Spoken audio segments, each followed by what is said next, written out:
dignitaries on the dais, off the dais, ladies and gentlemen.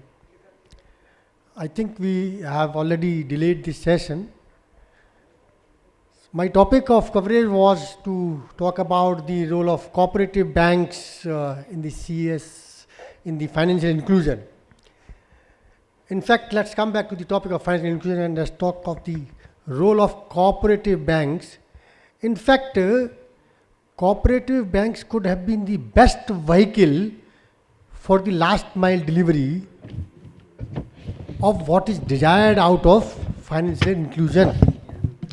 Unfortunately, two things led them behind, and that is the issue of governance in the cooperative banks, and second is the use of technology. You must have seen in the last 7 or 8 years only, about 30% of the cooperative banks have either shut down or have been merged. Because of these two reasons only, they have not upgraded their technologies, and there are large issues in governance of these cooperative banks. I'm sure with the amendment last year, the governance and the control of cooperative banks has been taken over by the Reserve Bank of India. They have taken a lot of measures to improve the working of the cooperative banks, and I am sure that with all this, cooperative banks will be able to do the much needed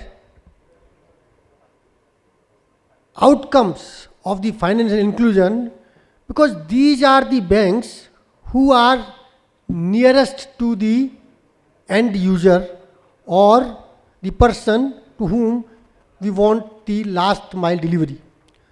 With this thought, I would like to conclude this session and thank all the speakers for their wonderful presentation. I'm sure this 2-day summit would achieve its target and will evolve new thoughts on how to make an effective financial inclusion in the country. Thank you all.